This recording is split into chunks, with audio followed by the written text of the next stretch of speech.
Faithful. Niner Empire. What's good? Man, Monday Night Football, prime time. The 49ers get a victory. Welcome back to the straight out of the Bay team, man. We've got a Bay Area baller. We've got a Mean the Dream. Kelts may be coming in 50-50. We'll see what happens. But, man, the Niners needed a victory in the worst way. We got it against a division opponent. We are tied in the NFC West. I mean, what more could you ask for, Bay Area baller? I mean, what did you think about the game, E? I mean, are the 49ers back? I mean, let me know, E. Hey, 49ers are back. I will say, started getting a little sketchy there in the second half, right? Niners got it up to 23-3, and you're feeling good. And, you know, a couple plays, a botched special teams, and next thing you know, it's 23-17, and you're thinking, man, is this going to be a repeat of what we've already seen against these NFC West opponents with the Rams and the Cardinals? But no, the 49ers, they held on. Defense showed up. Offense did. They did enough to pull out a dub. So it was good to see, you know, this team finally hold on to that lead and not give it up like they have multiple times already. No, absolutely. You know, the Niners, they got up, as you said. They had a comfortable lead, and it looked sketchy, very sketchy. When the game became 23-17, it was like deja vu all over again. We've seen this against the Rams. We've seen this against the Cardinals. Special teams play didn't go our way. The guy basically went untouched. I think maybe two defenders got to him. But the Niners pulled through. It was great to see. We also have Amin the Dream in the building. What's good?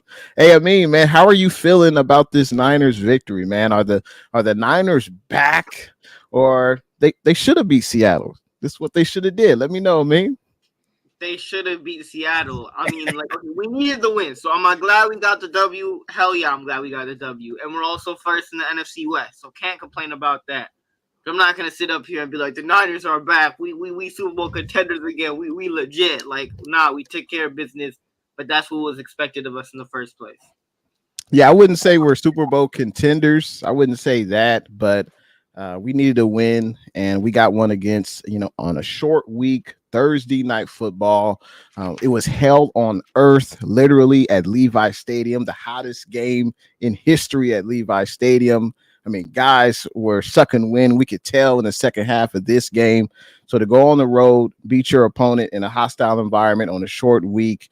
I know we've had Seattle's number since Geno Smith has basically been there. The starting quarterback, Geno, has not beat the 49ers as a starter. But I think this was a great win. I think this can definitely lift the team. This should lift the team spirits. And I like what I saw. We have a few people in the comment section. We have E. Kim. What's good? Let me pull up their comment on the screen. E. Kim says, hey, guys, nice win. Okay. We have Daniel in the building. He says, happy Thursday. Hey, everyone. We also have Jesus. What's good? I like his profile picture. He got the whole Lakers championship thing going on. I didn't even notice that. I couldn't see that. Let me take that off the screen. Hey, Zeus says, stay busy. Game level of opposition not greatest, but you can only play who's in front of you. You can only play who's on your schedule. I mean, Seattle, yeah, they lost to the Giants last week, but Seattle's a respectable team. It would definitely, I don't think it was easy. It wasn't an easy victory. Seattle didn't lay down the second half. They proved that. And that game could have easily gone the Seahawks way. Geno being Geno, turnover machine. Yep, that's what he does usually against the Niners. But fellas, real quick, this game could have easily been taken from us. You know, the refs clearly had the Seattle Seahawks covering the spread because they wanted to have them to keep the ball on that punt return that was clearly touched by the Seahawks player. And that was a heady call by Kyle. I was like, challenge? What are they challenging? And when you look at the replay, the Seattle Seahawks, one of the members of the punt team pushed Chris Conley into the Seahawks punt returner, which discombobulated him, and he accidentally touched the ball. and I believe Jalen Graham recovered it. I believe. But fellas, what did you guys think of that play? What did you guys think of the challenge? I don't remember the last time Shanahan challenged a play this season. It seems like it's been rare. But did the refs try to screw us? Clearly, I think they did. What'd you think on that play, I mean? See, like, like especially like NFL, NBA, especially sometimes playoff games or big games when it's like coming down to crunch time and the game is close, and there's always there's an important call in the game, and it usually takes a long time. But then usually when they're doing that review and we'll see it on the replay once or twice, and we're like, all right, we know what the correct call is, and the refs are taking 5 minutes. It takes a little bit longer, and they're waiting and looking at each and every single angle. But when you get it wrong, and it turns out a whole almost a drive later, they're like, oh, they didn't have the same angle that we did. What you mean the refs didn't have the same angle that we did? How does that make sense? They're the referees. How do we, the people sitting at home, got the right angles and the actual visuals needed to make the call on that play, but the refs don't? That don't make no sense. So I don't know if it was us getting cheated or something. They wanted to cover the spread a little bit, or they wanted to be a little bit more of a competitive Thursday night football game, back to back in 2 weeks, because it was 24-17. So they wanted to be a competitive 2 weeks in a row. That's a little bit too much for Thursday night football, don't you think, Roger Goodell?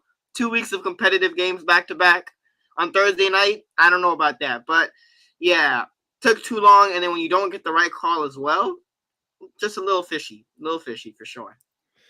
Yeah, it was BS, and I'm with Amin. I'm not buying that the NFL didn't have that angle. It's like, dog, they got all the angles. They got extra angles that we don't even have. So I'm not buying that. But what I did like is how they didn't use that missed opportunity as some kind of excuse or lay down. And so they still fought hard. They finished the game. They pulled it out, even though that call was a huge call and it went against them. So they pushed through the adversity, which was admirable. No, absolutely. Absolutely. Well said. Yeah, and this was, like I said before, this was a game that the Niners needed to get. And at this point in the season, when you got more losses than you have wins going into this game, it's not really about style points. It's just about getting the W, man. And the Niners did that, scoring 36 points. I was very critical of Brock Purdy last week. I thought it was well-deserved, though, but I thought he played much better in this game. Did he still miss some throws? Absolutely. But he did end up having 10 incompletions. That's much better than 16, in my opinion. But I wanted to go around roundtable and talk about, who gets your offensive game ball for this game. I will kick it off. There were a few good performances. Absolutely. I'm gonna go with someone who I didn't even think we'd get any PT in this game, to be honest. I'm gonna go with Isaac Guerendo. Of course, he had the big run that basically sealed the game, and you wouldn't know it, but Isaac Guerendo is a rookie, but he made a great play. Instead of scoring a touchdown, having the 49ers defense go back on the field, I mean, eventually they did, but hey, he forced the Seahawks to use more timeouts. He slid down at the 1 or 2 yard line, and he showed the reason why the Niners drafted him with that 4.33 speed. He showed that. And other than that big run, was he super impressive? No. But I don't think he realized he would have to carry the ball 10 times. We saw Jordan Mason get injured. Looks like he had a shoulder injury. I believe he came in for one play at the beginning of the third quarter, and then he basically was out the rest of the game. So kudos to Guerendo. He didn't lose the game for us. Ball security was paramount, and he had the big run. I'm going to give it to Isaac Guerendo. He gets my game ball for tonight. Bay Area baller, who gets your game ball? Yeah, there's a few choices, but I'm going with the QB. I'm going with 13, Brock Purdy. And it's because, he is coming off a rough game. But tonight, I thought he was efficient. I thought, he was making a bunch of really nice throws. I mean, that first drive took him right down, had to settle for a field goal. We saw the touchdown pass to Debo on the play action wheel route where kind of Debo got loose and Purdy had to get the ball over a defender, but still make sure, Debo caught it before the safety came in and was able to make a tackle attempt on Debo, which Debo just shrugged off and then took it 76 yards. What I'm really liking from Brock is we're seeing mobile Brock, right? He's scrambled for multiple first downs, and it's like that 10-yard split that we know, the 10-yard split he has was faster than Debo. It was faster than Christian McCaffrey at the combine, and he's been showing that off lately. So I really like that. I think it's adding a nice wrinkle. And another thing that was refreshing was felt like he got back to the check down pass, right? Last week we thought, talking, hey, Brock was trying to make too many backyard plays. Tonight, I saw him scanning the field, and he did improv a few times, but he was also hitting his check down, whether it was Mason or Juszczyk or, just whoever was in the flat going through his reads, 1, 2, 3. Oh, I'm going to check it down. So I'm giving it to Brock, 3 touchdowns, 0 picks. And it wasn't like, I don't remember the Seattle defense dropping any picks either. So it was like he took care of the ball today, and it was a nice bounce back performance. So I'm giving it to Brock. Now, speaking of Brock, even like the one play that he had, it was like in the first quarter, the way where he was running around in the pocket, and then he extended the play and hit Jawan Jennings. Like, luckily, I don't know if it was a DB or the safety. Like, I almost thought he might have jumped in and picked it, but he fit it into Jawan Jennings. And there's also one time he was about to take a sack, and he was just running around, and he ended up getting the ball out of bounds, right? Like, even simple things like that, where Brock playing a little bit of backyard football, right? You don't know what he's going to do, running around, but just making good decisions overall in this game. Correndo, I wanted him to get that touchdown, 76-yard touchdown. Kyle don't care if you save clock. You score that touchdown, game's over. It don't matter, Correndo. Go out and score your touchdown, Correndo. I understand why he did it, right? Save the time, conserve the clock, but you put up a touchdown, game's over. Seattle knew the game was over. They were defeated at that point also. But Grendo, I would have liked to seen that. But my offensive game ball goes to Deebo Samuel. Deebo had that play action pass. See what happens, Kyle, when you put in play action pass in the offense. See all the good things that come from play action, Kyle. Who would have thought? Who would have thought, Kyle? But Deebo on that big, what was a 70-yard, 80-something yard touchdown. He also returned a couple of kicks that I thought some of them were pretty good. And then overall, Deebo just had an impact in this game for the most part, which we haven't seen, the last couple of games. He's also kind of been banged up, but I would probably say Deebo. So Deebo probably gets my game ball. And then it was also cool to see George Kittle get 2 touchdowns, because George is involved in the blocking game a lot, and you don't really see him as often as we used to have those, multiple touchdown games or be, this huge part in the passing game. But George got his touchdowns, and then I also love how they would jump up to their wives. And then even Deebo jumped in there at the end. Deebo jumped in there.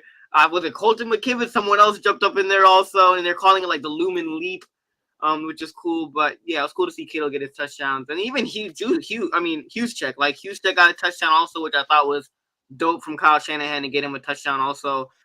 So overall, offense, even though they still struggled, they picked it up at the end and they converted when they needed to. So props to the offense, and then props to a bunch of guys. So you could give game balls to a bunch of guys after today. No, well said. The offense did definitely still struggle a little bit more for my taste in the red zone. They were 3 of 5 in this game. I'll take that over 1 and 6 any day. So if we continue to prove on that, what more can you really ask for other than touchdowns in the red zone, of course? We have some more people in the chat. Just want to say what's good to them. We have Jose, we got Kenneth, we got John.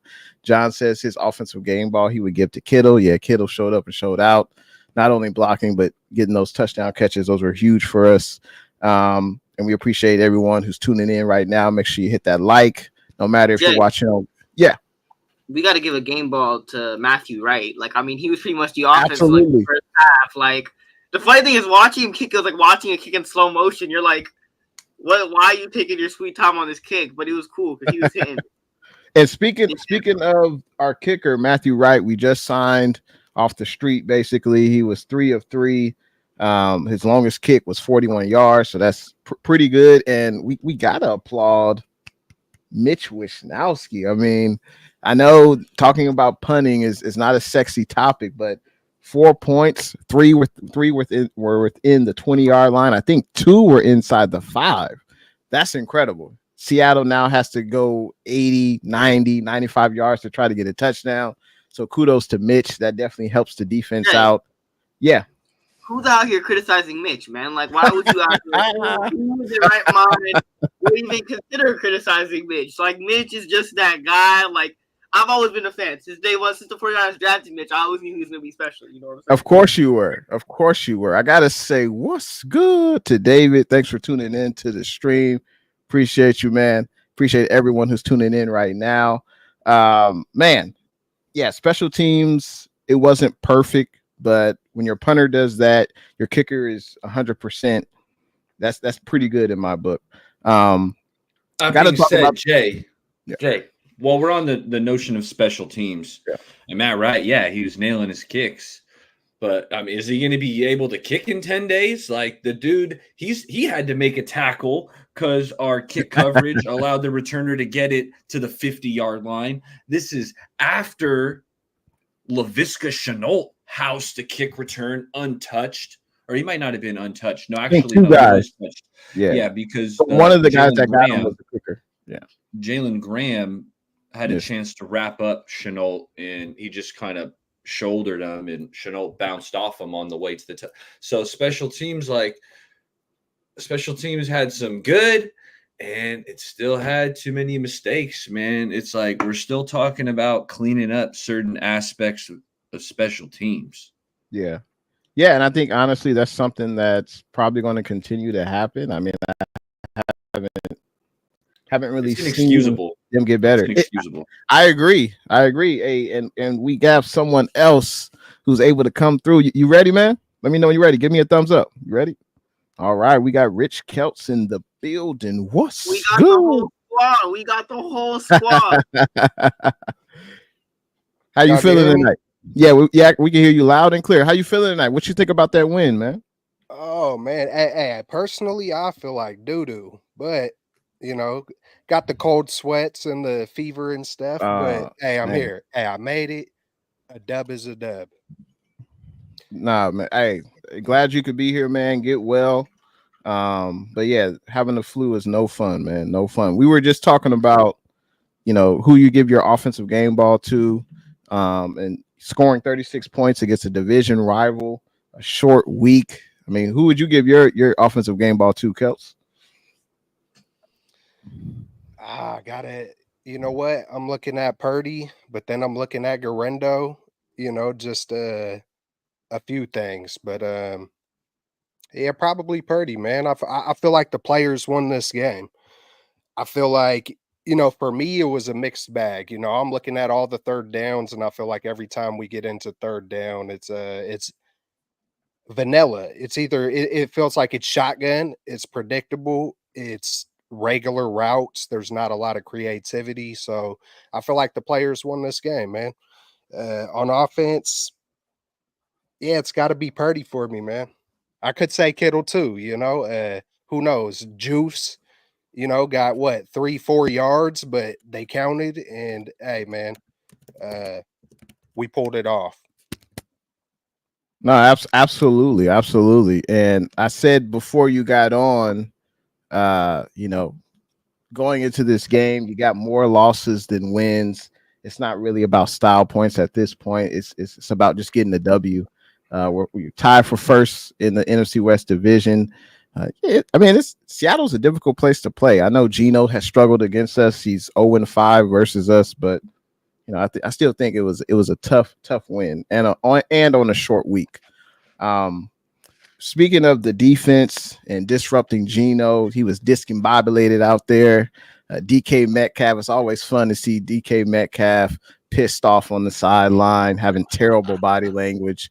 Kind of reminds me of someone, but we ain't going there tonight. But this defense I thought really showed up and showed out. There were a few guys had some turnovers, got some pressures on Geno, making his life a living hell out there tonight. So who would you give your defensive game ball to? Let's start off with the Dream, man. Who stood out tonight on defense to you? If he continues to play like this, he should be in the Defensive Player of the Year conversation. I got to give it to Fred Warner. Even though Nick Bosa had himself a game, like, Fred Warner's just been balling out this entire year. Like, the play in the beginning of the game, Kenneth Walker was like a 3rd and 4, 3rd and 3. He gets up in there, makes a tackle, makes a stop. And the one play that stood out to me the most, it was like a 2nd and goal. Gino tries to QB sneak it, and Fred jumps all the way over the top, and he makes the stop. Like, Fred, the way, like, the best linebacker in the game right now. Like, the way that Fred is playing, like, you see the videos on Twitter before the game of him motivating the guys, him being the leader. But then he also goes out and balls out every single week. Now, he misses a tackle from time to time, but, like, the way that Fred is playing, the plays that he's making on defense, he almost had the pick at the end of the game also, right? So, like, the way that Fred is playing right now, gotta give him the game ball. I'll leave both out of one of y'all, but Fred Warner, the way that he's playing right now, honestly, he should be in the Defensive Player of the Year conversation because he's been one of the best defensive players, not only in the 49ers, but in the entire league this year. Hey, Kelts, who stood out to you? Oh, man, it's got to be the rookies, Mustafa and Green. I mean, you know, for that to be the 2 first secondary interceptions of the season and for it to go to rookies when it comes to Kyle, we see Los D up in the house, Terradome, everybody in the chat. What's up? What's good? Much love. But like Los said, man, there's a lot of the same issues. Like, I'm looking at this like, hey, a dub is a dub, but at the same time, am I confident in a Super Bowl with the 3rd downs and the red zones? And it's hopefully because it's like Kyle's in his bag, you know, for 50 yards, and then it just goes and then it goes stale. And then it's like, what happened?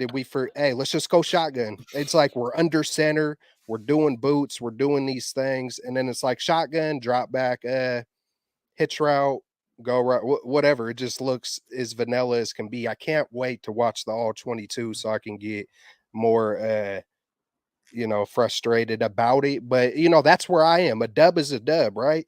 You know, but when it comes to the gold standard and 5-0 in Super Bowls, I know it's 5-3 now, but that's never going to go away for some of us old heads that are used to excellence. And that's what Kyle wants to be. Kyle wants to be excellent, but it's like, I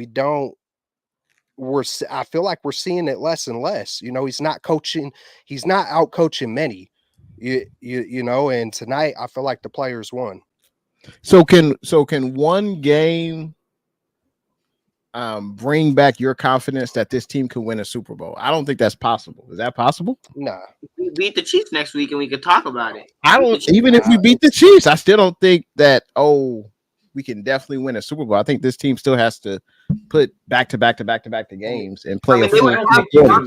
But even if Kyle is playing close to the vest or cat and mouse, that's still, to me, I still feel like it's still going to come to bite us at the end. It's like, get in your bag, stay in your bag, and practice, you know, kind of practice what you're like, go to your strengths. That can't be the answer when we're down at the red zone and down in the goal line and on 3rd down is shotgun, drop back, regular passes. Because if that's it, I mean, teams are going to cue in on that. Doesn't that show when we had 10 at quarterback, everyone knew, or at least 49er fans knew, that Kyle didn't trust Jimmy, right? So we would basically play without Jimmy. We would try to run the ball as much as we can, make the offense super similar for Jimmy, and that's what we had to do. Now Kyle has a quarterback that he trusts, and he's putting the game in his hands. Isn't that what you want? I mean, we saw what we tried to do on a 2-point conversion. Patrick Taylor went right up the middle and got smacked. And I mean, isn't that what you want? He trusts Brock. It's absolute.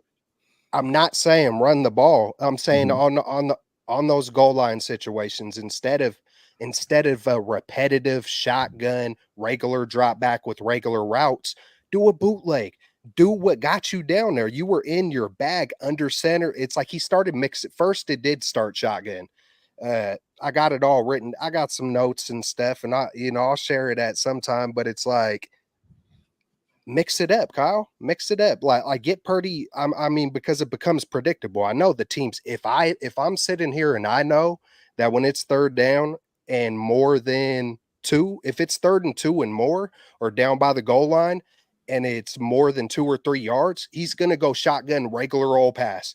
Like and teams are watching more film than me probably, so I mean, Baller's been talking about it, quite a bit. Like when we get down there, like where's the creativity? Are we just saving it? But if you're saving it, like you better be practicing your best. So when you do get in that Super Bowl, you do get in those playoffs, like you know what you're going to do and how you're going to do it. Ain't no saving nothing though. You got to pull out all the ammo. You shouldn't be saving nothing. And as far as Niners, I wouldn't say. I think Jay, you said the Niners aren't guaranteed to be Super Bowl contenders or something along those lines. We haven't played to that standard yet.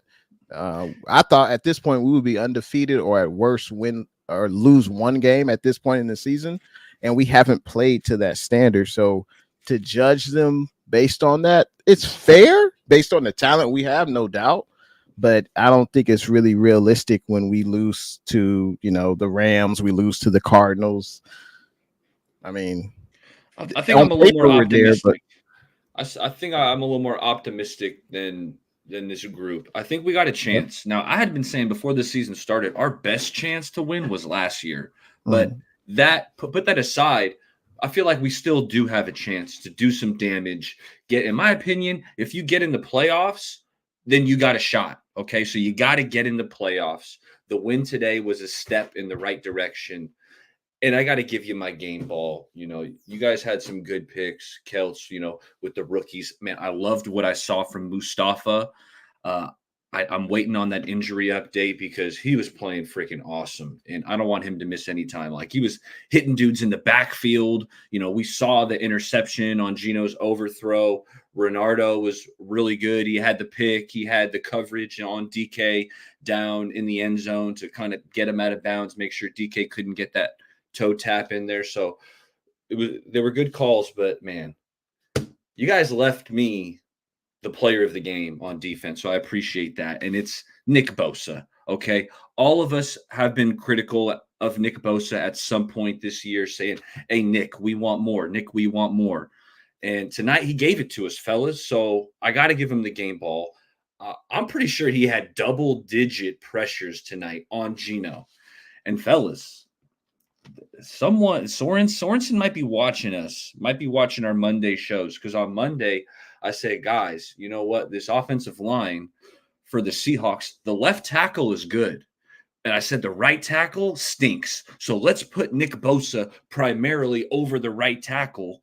And we saw that tonight. He beat the shit out of that dude, Forsyth. Like he was beating him around the edge. He was bull rushing him. He had a spin move where he hit Gino. Like it didn't equate to any sacks. But I mean, Gino felt Bosa's presence all game long. Bro, hey, my mic's on, right? Hey, man, I got to go back. I think I made like a draft thing a couple years back for, what is it, Forsyth? Yeah. Yeah, I think I wanted us to get him in a later round back in the day. So I think it's hilarious, man. I'd have bust myself out on that one. But, yeah, man, he got worked. I mean, Bosa's going to do that to a lot of tackles. I mean, he should do that. And he didn't record any sacks, but his presence was felt. And that's something that I've been critical of Bosa this season is, I want you to get the sacks. That's why you're the highest paid defensive player in the league. I want you to get the sacks. But if you can't get the sacks, get the pressures, make the quarterback feel you, make the quarterback hurry their throw. And we saw Gino do that tons of times because he saw Bosa. Bosa was getting in like less than 3 seconds. So this is the type of disruptive player we need to see every week from Bosa. And not only in the passing game, but in the running game. He's not, I feel like the last few games, he's just not darting straight to the quarterback unless there's a linebacker outside of him who's supposed to keep outside contained. But especially in this game, I think he broke up a screen pass that was supposed to go to Noah Fant. Last week he intercepted the screen pass. Tonight he sniffed out again. Like Bosa, he's evolving here. He's evolving. He's not just, I need to get the quarterback, especially if he sees the running back kind of, running to the side. He's watching for that screen. So that, kudos to Bosa. He's hell of a game tonight. This was to me by far his best game. Obviously, he had the most impactful play. I don't know if he's had. I think Bosa has had a few interceptions, but the one last week was pretty damn good against the Cardinals. But it's good to see him have this type of performance, and we actually win a game. So that was huge. So I see your message, Kels. I see you. But yeah, for those watching, feel free to leave us your defensive game ball or a guy that stood out to you tonight on the defensive side of the ball, and feel free to do it on the offensive side of the ball as well. Let's get into. Hey Jay, real quick, Yeah. Jay. Kyle, you see what happens when you play your rookies? Like, it might not always work out, but sometimes, like, it's not that bad. It's not as bad as you think it'll be. Like, Renardo Green did his thing. Malik Mustafa did his thing, like y'all said. So, like, hopefully, even Garendo did his thing, like, at the end of the sealing the game with that 76-yard run. Besides that, he was just all right. But, like, put some more confidence, put some more faith in your rookies, Kyle. Like, when they have to step up, some of them can, but you got to give them the opportunity to do that, and they did for the most part today, especially on defense, those two guys. But Kyle, trust your rookies a little bit more. No, absolutely. Hey, well said, because it's, mentally, spiritually, physically, it's like they need those reps. They need that confirmation coming in as young dudes. And I know Kyle is kind of old school in that way, where he's like, nah, you got to earn it, or the seniority. Like, I get it in this league, but at the same time, hey man, play the best guys, and that's the only way they're gonna like truly develop and get better and make mistakes, man. Hey, make the mistakes earlier in the season. Look at Garendo, man. Oh my God, he can never find the hole. Will he ever find a hole? And then boom, he pop.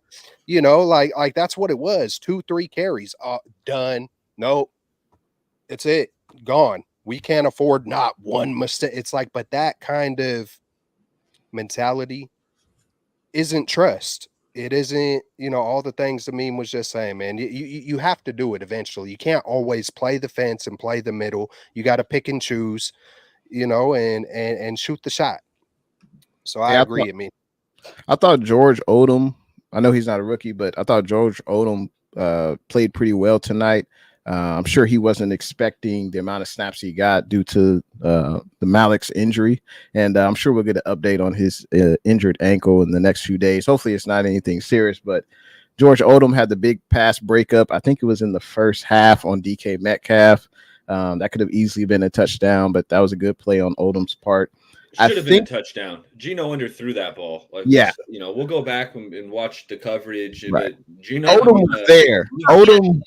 Odom was there though. He was on his hip. I believe I guess we got to see the replay, but from my TV, it looked like he put his hand up, at least swatted the ball. He was there. He made it more difficult for DK, because we saw what DK did later in the game. I don't know who was covering on that play, but there was a penalty. You guys know which play I'm talking about? DK had a touchdown, but it was negated by a penalty. I don't know who was on coverage on that. Who was on coverage on that? Yeah, I don't. Was that Odom on that coverage on that one? I mean, his side. Yeah, if it is and it's man coverage, that's to me that's on Sorensen. Why are you putting Odom in that position to go up against a speed demon and man coverage? But I don't know. We'd have to. Hey, don't get Kelts too worked up right now, man? Hey, did y'all see? Did y'all see when? I don't know. All of a sudden, I looked at the top of my screen on one play, and I see freaking Campbell split all the way at the top. With Lockett, right? He was on Lockett. I just about lost it. Hey, I think it wound up being someone else wound up covering them downfield, but Lockett still made the play. But it was like, but just even seeing him out there was like, oh, here we go. Here it is. Yeah, man, I was gonna say something before that. It'll come back to me. No, I dig it. I'm trying to think, were there any other rookies that impacted the game? We know Renardo Green, Isaac Garendo. I mean, we saw Patrick Taylor get in there. I thought he was solid. He had 5 carries, 16. Actually, he's not a rookie, but he's basically a rookie on our squad. But he had 5 carries, 16 yards. He also added a catch for 12 yards. I thought he was solid. I mean, he came in a pinch because Mason got injured. I mean, but he didn't lose the game for us. So I thought he was decent. Jay, Yeah. You have no idea how happy I was when that DK Metcalf touchdown got called back, because I was looking at my fantasy team against Rich. I was like, oh crap, no. And Brady was also cooking, and I was like, damn it, I'm about to get cooked. And Mason got hurt for me. I'm like, all right, this ain't gonna go well. And then got called back, and I was like, yes. And you mentioned Mason looked like he had a shoulder stinger or something like that. Hopefully his injury is not too serious. But yeah, go ahead, Kels. Jesus Christ, freaking Geno Smith, bro, was just awful. I mean, it feels like every other pass. Like, hey, man, yeah, man, perfect time for the rookies to be in there. Just perfect time all the way. He was. I mean, it was his birthday, and I was like, man, the dude, take an edible before the game or something, because it was just off. Like, I was just watching, even in New York last week, I went and watched the New York and Seattle game, went back and watched it. And, he was much better. It just felt like he was way off tonight. So we dodged a bullet with that, man, and I'm not just harping on Kyle to harp on him. I told you I'd be paying attention to these third downs and the coaching, just an extra eye. I almost wish I'm going to take a step back, because just for my own mental health. But the coaching and Geno Smith, we dodged two bullets, man. Like I said in the beginning, the players, the guys who stepped up, they really won this game. I can't wait to go back and watch it all. Before I take a step back. Absolutely. I think Geno was affected just by the Niners pass rush. I think that was a huge effect on him. Also, Seattle couldn't really run the ball. So we got to give credit to the Niners run D. It kind of made Seattle one-dimensional. And that's what you want to do when you when you play the Seahawks. I know Geno leads the league in passing going into this game, but that's what you want to do. You want to make Geno beat you. And, Kenneth Walker, he was banged up earlier on in the season. I thought I'm not sure what he did against the Giants. I know the game before that, he looked pretty good. I think that was the game against the Lions on Monday night. He looked pretty good. But, I mean, Kenneth Walker, you look at his stats, he had 14 carries, 32 yards. Hey, I'll take that every day of the week against all of our next opponents. To hold a running back like that caliber to only 32 yards, that's incredible. So kudos. The Seahawks tried to establish the run. Like last week against the Giants, they didn't even try to. Like Walker carried the ball like 6 times, but tonight Walker had 14 carries. Charbonnet got some. Like they tried to establish the run, probably because they watched the film of what James Conner did to this Niner team. But hey, you're right, Jay. Got to give the Niners credit, because we've criticized this run defense, but tonight they stepped their game up. Absolutely. Hey, and speaking of step your game up, that's we're going into the next topic. If you're watching this right now, if there's a player that didn't meet your expectations, or if there's a player that you feel like has more to give, or they can be more productive, feel free to drop their name in the comments right now. Or if it's a coaching staff or a unit, feel free to drop it off in the comments. But yeah, let's talk about step your game up, man. We obviously won. We're tied first place. We won 36-24. Against the Seattle Seahawks, NFC West division rival, but not everything was perfect. We know that. So who needs to get this off their chest? Who is a coach, a player that you really need to have them step their game up next week against them good old Kansas City Chiefs? I've done enough to Kyle Shanahan. So I'm going to take this as a moment to say, well done, Jake Brendel, for stepping your game up. I didn't watch every play of yours, but I did see what you did on that Isaac Arendo freaking 76-yarder, and he was the main. And I've harped on Brendel too much, so I got to take that, because you already know it's Kyle Shanahan for me, and I've already went too hard on him. Hopefully he's watching. Much love, but hey, well done, Brendel.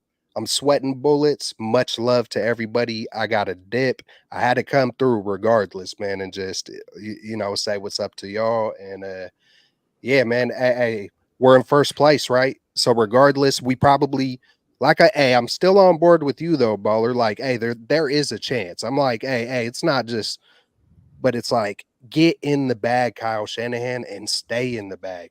And then we have the ultimate chance. It can't just be, the shotgun drop back.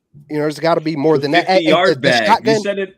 You said the 50-yard bag. Hey, the shotgun drop back is cool. Like, you know, it's cool. Do it half the time, not every third. Not every 3rd and 2 and longer. It just feels like that's what it's going to be. And might throw in some extra. Dude, there was one play where, what was it? I think you and I talked about it, Jay, where the you know what they do, a pistol. I think it was a pistol play action with a guard pull. It just looked like, to me, it looked like a mess. And I'm thinking, like, what is the point in even running that? What would that have, like? Well, so you said it right. Pistol play action. So Pooney on the right side, he pulled. Brindle, who's next to him, is supposed to get the defensive lineman that was lined up originally against Pooney. So Brindle gets over late. The defensive lineman comes in free. This is on 3rd down, and Brock just has to get rid of the ball, and it's an incomplete pass. I mean, if Brindle gets there, I don't know. Maybe if Brock moves to the left behind Brindle, I don't know. Like it was PTSD from because it was the 3rd and 3 super. It just brought back the memories of, you know. But that when you pull a guard, typically you want to run behind the guard. But if you're doing play action, you would love to know what Kyle would say on that play. It looked beautiful. It probably looks beautiful. Yeah, it's probably like a half a tick or 2 away from something massive.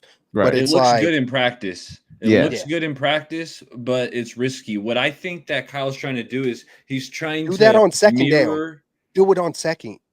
I get where you're coming from. He's trying to mirror a run play.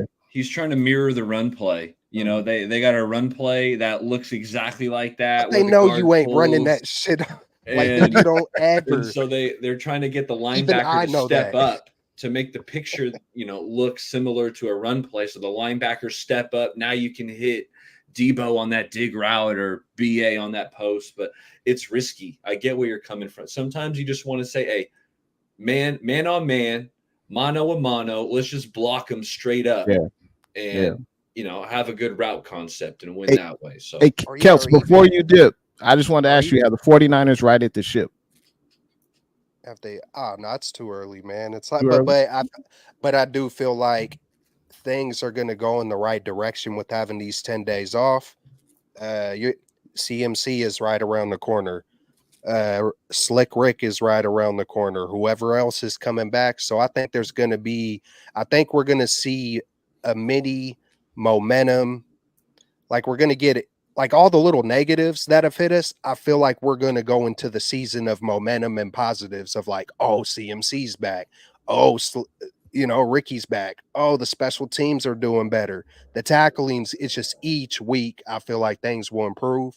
And that's where the run's going to come. We just got to sustain it. And like Baller said, it's definitely possible. You know, I feel like we have the players and the talent. We just got to get the coaching up to the same par and get these players back. Greenlaw and CMC are huge, man. That they are both in their own ways, like our heart and soul. So yeah, man. I think we're about to climb on that momentum train, starting with this win. All right, sounds good. All right, man. Hey, feel better, big dog. This is your flu game, man. Get better. That Michael Jordan, huh? All right, y'all. Much love. Much love. Hey, so I think I'm out of here. Hey, Eric. So, what was there a player who you thought could have gave us more? Is there a player that needs to step their game up? You know, when we play KC, anyone come to mind? You know, I'm looking at a coach specifically. I'm looking at the special teams. I'm looking at Brian Schneider. Like, yeah, I know the special teams did some positive things today, right? Darrell Luter knocked a ball out on a return. Niners recovered, got a short field. Like, there were some good things that happened on special teams. But these kick returns, dog, a kick return to the house, only the second kick return that's been housed this year, like just to add on to some of these special team deficiencies. And What was the other one? I mean, just the fact that our kicker has to make another tackle, and now he's coming up with a shoulder, and we'll find out if Matt Wright's going to be able to kick in 10 days. It's like we got to clean up the coverage unit. I mean, it's not my job to tell them what to do, but guys got to be gap disciplined, and guys got to be playing harder. Like special teams comes down to like effort. Special teams is like effort. Like if you're lollygagging it out there, then the returning team's going to be able to get an angle. So I'm looking at Brian Schneider. Honestly, my good list was a lot longer than my bad list. Yeah. I mean, Isaac Yadam had a pass interference in the end zone. I didn't like that, but I thought Yadam also made a couple good plays. So it's like I didn't want to beat him up too bad. So that's why I'm looking at Schneider, because even though you made some field goals, you got a turnover on the special team game. It's just like, can we play a completely clean special teams game? Because it feels like it hasn't happened in a long time. Hey, real quick. So Matt, our kicker, Wright, he got hurt? I didn't see that. Yeah. He had to make a tackle at the end of the game. Wow. They returned it to like the 50-yard line, and little Matt Wright's trying to stick his shoulder in there to knock down the returner, and he took a pretty good shot to the shoulder, and the trainers were examining him. Right. Wow. I haven't seen an update yet. Okay. I must have been setting up for the show. I didn't see that. Hey, his kicks were looking good too, right? Like right they were. Middle, I'm like, man, we might have a kicker controversy brewing here, but now I don't even know if he's going to make it in 10 days. Wow, that would be crazy. Hey, what about you, Amin? Hey, Baller, I don't think there's no kicker controversy. If it was up to me, I would let Matthew Wright be the new kicker of the 49ers. But yeah, that's probably not going to happen. But I'm not a believer in Moody, but that is what it is. Step your game up. I'm going to put it like this. The offense had themselves a better game. But at the same time, playing KC next week, the week after that, playing Dallas, Gino helped you out because he made some stupid decisions in that game with 2 interceptions. That didn't help. But you go down and play Kansas City next week, and you go down and you're not able to convert touchdowns into 6 points, and you're kicking field goal after field goal after field goal. It's not going to be easy for your defense to stop Patrick Mahomes and the Kansas City offense. And they're coming off a bye week. So as much as we get 10 days of rest, they get a little bit more because they don't got to play this week. And then they also get to come back and next week. And they also have a fresh set of legs as well as we do. So, 49ers offense in general, and even Kyle, I don't know if it's just me, but, even though we were running the football more, back in Atlanta, Kyle Shanahan in Atlanta was a pass-heavy offense, and they were known for a pass-heavy offense. Matt Ryan was MVP.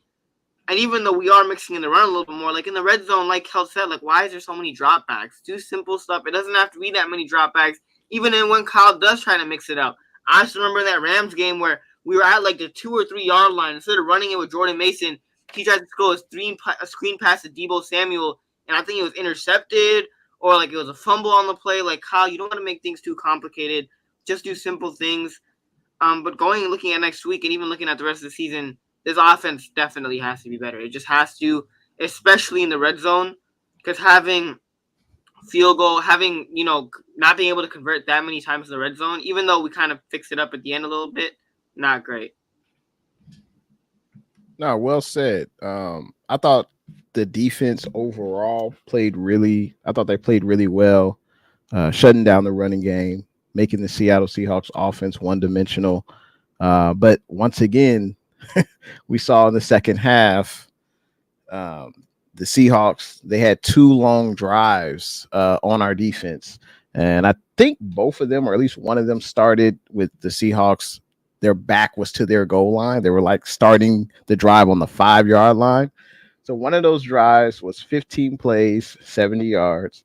Another one of those drives was 13 plays, 94 yards. So we've seen that in consecutive weeks where the 49ers defense in the second half, I don't know if it's we get tired, whatever, but we allow long drives from the offense. So I think that's something that we can definitely improve on. Obviously, you got to get off the field on 3rd down.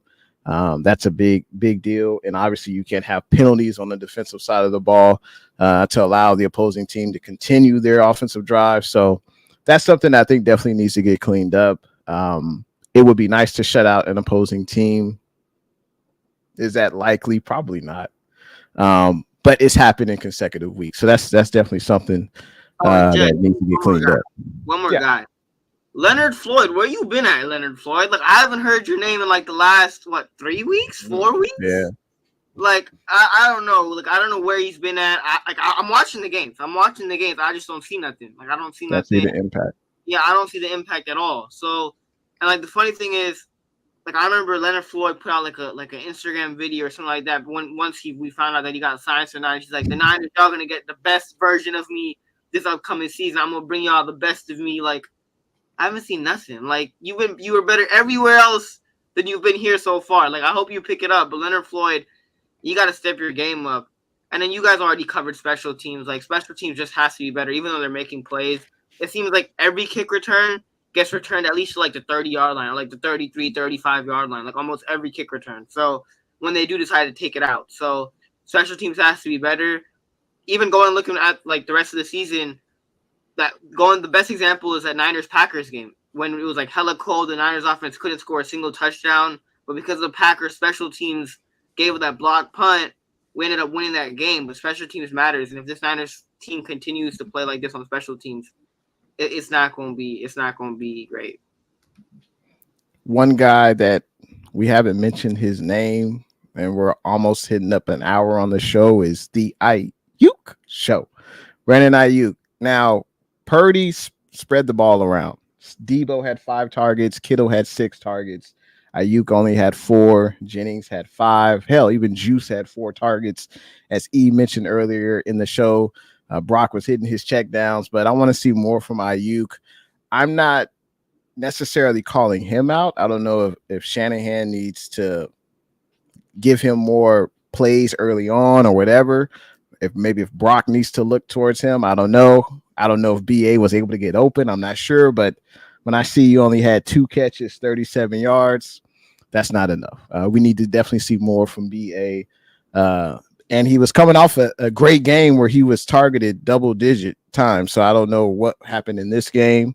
Maybe Seattle rolled coverage to his side. I don't know. Important detail to add after Jay dropped him from his fantasy team. Someone picked it back up again, and then he just.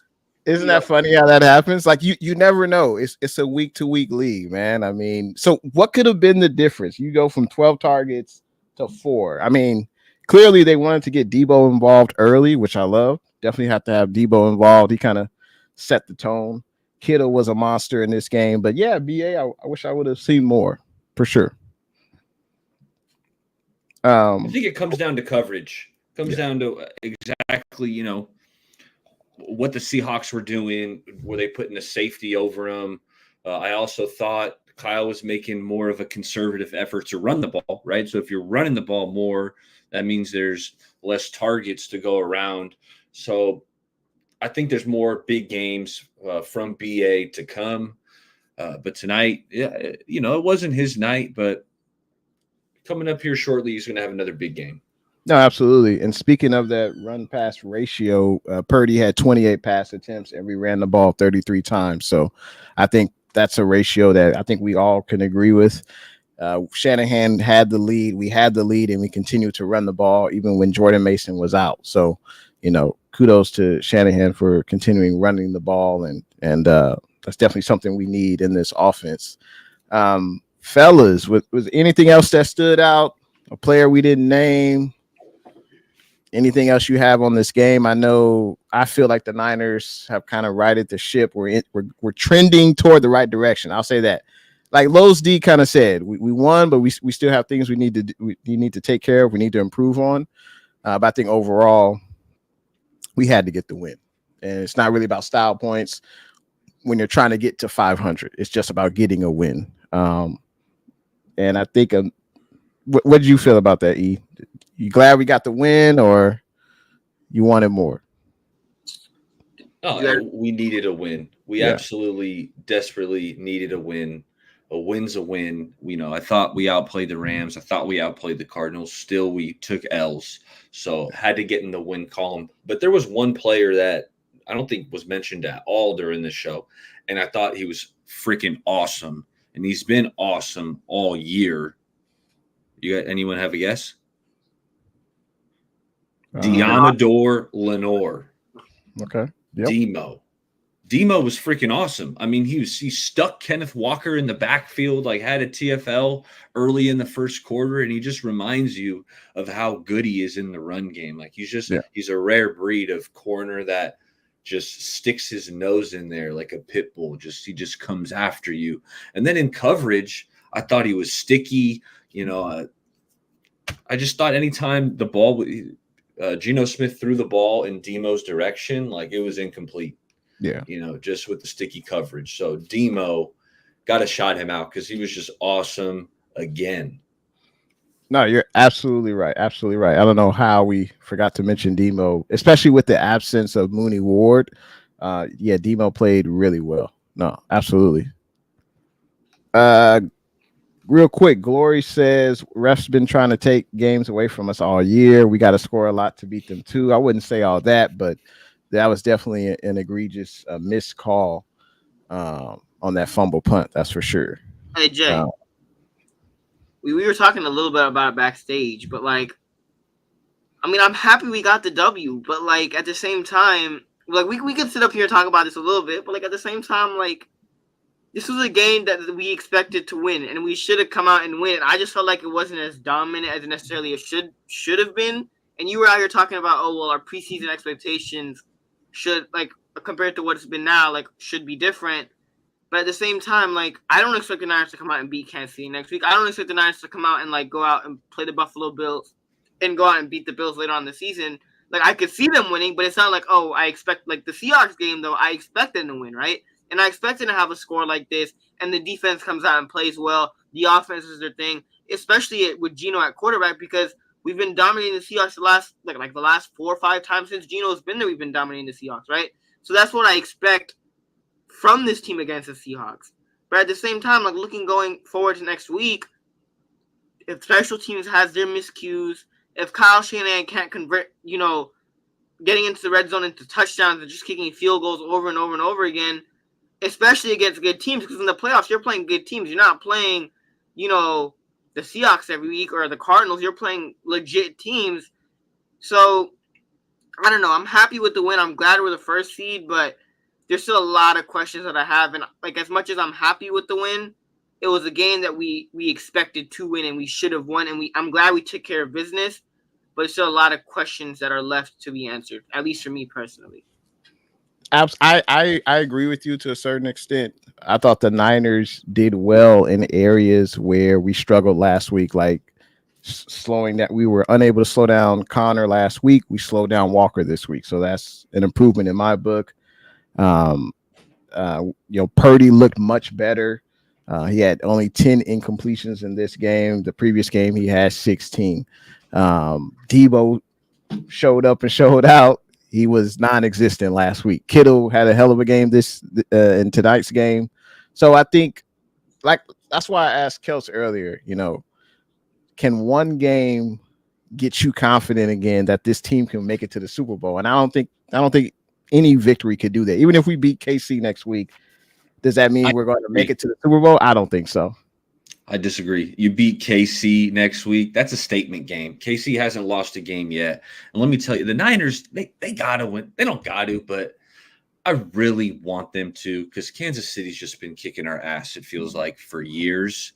So that should be some extra motivation. Anytime someone kicks your butt in something repetitively, you want to beat them so bad. Amin knows this feeling. When I've beat him in Madden 100 times in a row, but he wants to beat me so bad. It's like he wants to win more than I do, but I still win. But you still win.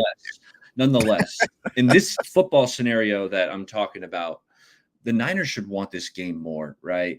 This team's 3-3. Kansas City's 5-0, they got their bye week.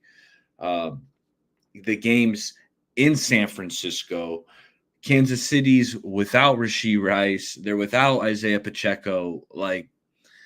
And not only, the injuries aside, it's just the Niners should want this game more, in my opinion. They should want it more. It's at home. You win that game, you beat the Super Bowl champ. In my opinion, I'm going to be feeling really good. I think a lot of people in this fan base will be feeling really good. And it would be a big time win because this is a rivalry, whether it's one-sided or what. We've seen this team multiple times in the Super Bowl. I think they kicked our butt in the regular season too. So they did. Yeah, they did a few years ago. But yeah, they win that game. What's your score prediction, E? Lay it on the line, man. What you think? Hey, I think the Niners are going to want it more. KC does have a pretty good defense. I mean, we already know, that defensive coordinator is really good. McDuffie, Jones. Oh, yeah. Thank you. Spags. Yeah, Spags is no joke. So I don't think it's going to be some big time shootout. I'm going to say 24-20. Niners pull it out. And what? Let me elaborate on that. What? I think it's going to be a BA game. BA was quiet tonight. I think it's going to be a big Brandon Ayuk game.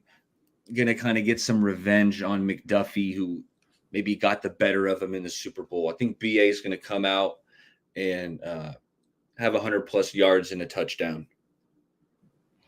What say you? The dream? Oh yeah, we ain't beating Kansas City. That's not happening. That's not happening. I'm just being real. I can't get my hopes up, because if I get my hopes up and then I already know next week I'm probably gonna be let down again, because I've been down this road so many times year after year after year. We start off slow, then I get hope, and then we have a game like Detroit last year where we're down and we make that great comeback, and then you get hope for the Super Bowl that this is we're gonna beat Kansas City in the Super Bowl. This is our revenge. This is our year, and then we end up losing. So I'm not gonna get my hopes up. No, it's not gonna happen. Low and Kyle Shanahan. The reason why I'm saying this is not because Kansas City's great or they're a good team, but the reason why I'm saying this is going back to that Vikings game last year. Brian Flores cooked Kyle Shanahan. What happened this year? Kyle Shanahan and that offense had no answer for that Vikings defense. And what do the Vikings defense and the Chiefs defense have in common? They like to blitz a lot. They like to bring different blitz packages. And does Kyle Shanahan adjust to that? Has he adjusted to that? He didn't do it against Brian Flores and the Vikings. And Brian Flores is I don't think he's as good as Spagnuolo as a defensive coordinator. Not to mention the Vikings don't have Chris Jones on that defensive line. Did Kyle make any adjustments in that Vikings game? No, he got stumped 2 years in a row. So, I'm not saying I don't trust Brock in this offense. I don't trust Brock or trust Jordan Mason or trust the guys that we have on this team. But will Kyle have the right game plan going into the game? And even if he needs to make those adjustments in the game, will Kyle make the right adjustments to counter what Spags is throwing at him? I don't know, because he didn't do it against the Vikings and Brian Flores. They run similar, defensive schemes. So I just don't. I don't think it'll happen. Also, special teams. Yeah, I don't think it'll happen. So, how many points are the Chiefs winning by? I don't think it's gonna be that high scoring. I think our defense will come out and play. I'm gonna say 30, 20, 24. I would say that's high scoring, but I think the Chiefs definitely have a coaching advantage. I know I don't have the exact number, but Andy Reid is record after a bye week. After the bye, Andy Reid. I forgot about that. That's a good one. Yeah. And the NFL schedule makers, they did. This wasn't by accident. So the Chiefs played on Monday night against the Saints. They blew them out, right? They gave the Chiefs 13 days off. So the Chiefs don't play again until they play us. So we both have a mini bye, basically. And we know Spags is a hell of a defensive coordinator. We know they have Chris Jones. They've got a lot of guys on that squad. We are at home, though. That's a plus, right? We got to them at home last time. Jay, don't make a difference. And that game we had CMC. We don't got CMC. wasn't that was 2 years ago? That was his first game. Yeah, that was his like first game. Like, and I think that was he in got KC. here like 2 before that. Okay, I think that was in KC. But to be fair though, at least we had CMC available. Like this game, we don't have CMC available at all. Yeah. And we don't know the status of Jordan Mason. We got Garendo. We got IG. We got IG, baby. We might have Matt Breida. Wow. My heart wants to take the Niners. Jay, don't do it, Jay. Don't do it. It's not worth it, Jay. It's not worth it, Jay. My heart wants to take the Niners, but my head is saying the Chiefs on a bye week with Patrick Mahomes. I think the Chiefs probably win this one. I think it'll be close, like 24-23 or something like that. I think. Yeah, Julian Edelman did the same thing. Julian Edelman bet on the Niners to win the Super Bowl. And look at how that turned out for him. Even he said it. He was like, my mind says the Chiefs, but my heart says the Niners because I'm a Bay Area kid. And he lost money. So, like, don't do it, Jay. Yeah, I think the Chiefs may edge us. I think they definitely have a coaching advantage. And yeah. For sure, yeah. So, well, hey, man, we appreciate everyone tuning in to the stream tonight. We'll be back for sure. I guess we'll be back Monday night in about 14 days, maybe something like that. But yeah, we appreciate everyone tuning in.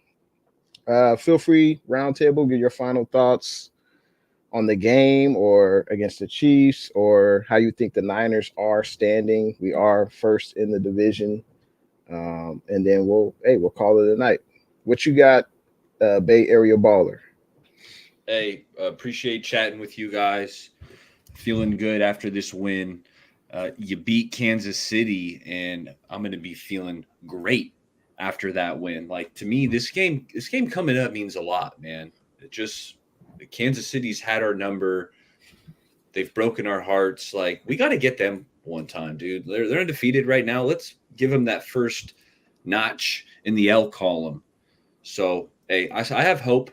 I think this team still can be a contender, in my opinion. You get in the playoffs, you have a chance. So it starts getting a win against Pat Mahomes and company. So it's going to be a good one. But, hey, fellas, love chatting with you after a victory. So can't wait to talk again soon. Absolutely. Hey, I just want to say what's good to everyone that was in the chat tonight. I see you, G12. Everyone else that was in the chat, we appreciate it. But yeah, I could see us losing to KC. We would lose the battle, but it doesn't necessarily mean you lose the war. And like Bay Area Baller said, we could still. I'm talking about this season. I'm not talking about. I'm talking about this season. We can lose to KC, but the season isn't over. That's what I'm saying. That's that. Battle, war, you know what I'm saying? But go ahead, close it out, man. Go ahead, close it out. What you got, man? We always ended off with a bang, bang Niner gang. Glad we got the W. So can't complain. But next week's gonna be interesting. Next week will tell me a lot about this 49ers football team. And then Matt, I don't know if there's any Sharks fans, but Matthew Celebrini got himself his first goal in the NHL season. So I think his dad is like a Warriors head doctor, or something like that. So okay. Shout out the Sharks season starts tonight, so props to them. Hopefully, I gotta depend on that a little bit later. Go Sharks! Go Sharks! And lastly, gotta shout out my last team. Go Lakers! And then we out of here. We out. Peace, man. See y'all next time.